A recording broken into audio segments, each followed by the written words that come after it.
آج ایک اور پردیسی بھائی کی چھوٹی سی درد بھری داستان لے کر آپ کے سامنے۔ وہ 3 بہنوں کا اکلوتا بھائی تھا۔ گھر میں بہت پیار تھا، غربت تھی، تنگی تھی، لیکن محبت کی کمی نہیں تھی۔ سب ایک ساتھ رہتے تھے۔ باپ نے کہیں سے سنا کہ اس کے دوست کے گھر کے حالات ٹھیک ہوئے ہیں جب سے اس نے اپنے بیٹے کو باہر بھیجا ہے، لہٰذا اس نے بھی قرض اٹھا کر کچھ تگو دو کر کے اپنے بیٹے کو باہر بھیج دیا کہ گھر کے حالات بہتر ہو سکیں۔ وہ بیٹا جس نے اپنے گھر میں صرف مزدوری ہی سیکھی تھی، اپنے دیس میں صرف مزدوری ہی کرنا جانتا تھا، وہ جانتا تھا کہ پردیس سخت ہوتا ہے، لیکن اتنا سخت ہوگا یہ وہ نہیں جانتا تھا۔ بڑی سختیاں سہی، ناکامیاں دیکھی، کچھ نہ بن سکا تو کسی دوست نے مشورہ دیا کہ یہاں کی کسی نیشنل سے شادی کر لو۔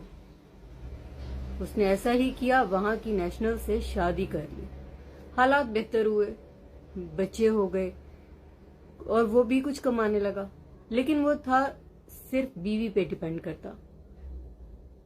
گھر کے قرضے بھی اتر گئے، باپ نے نیا گھر بھی بنا لیا، بیٹیوں کی شادیاں بھی ہو گئی۔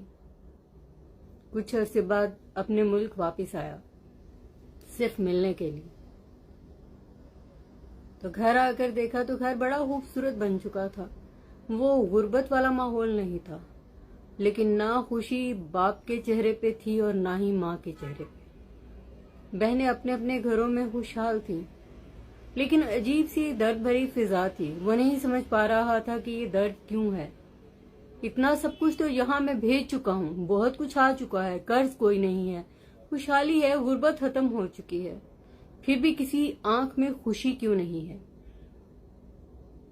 باپ پچھتا رہا تھا کہ بیٹے کو کیوں نظروں سے دور دوسرے دیس میں بھیج دیا۔ ماں غمزدہ تھی۔ بہنوں کا کیا تھا، اپنے اپنے گھروں میں جا چکی تھی، زندگی سیٹل ہو چکی تھی، اس لیے انہیں اس بات سے فرق نہیں پڑتا تھا۔ لیکن ماں باپ کا وہ اکلوتا بیٹا،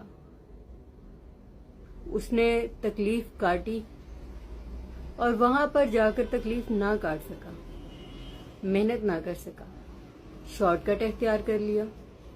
باپ نے لوگوں سے سن سنا کر بیٹے کو باہر بھیج دیا۔ وہ رک نہیں سکتا تھا، کئی بار آیا، کئی بار اپنے ماں باپ سے ملا، لیکن جس روز اسے جانا ہوتا تھا باپ اپنے آپ کو کمرے میں بند کر لیتا تھا اور ماں مسلسل روتی تھی۔ وہ نہیں رک سکتا تھا کیونکہ اس کے اوپر ایک ذمہ داری تھی۔ اس شارٹ کٹ نے اسے باندھ لیا تھا۔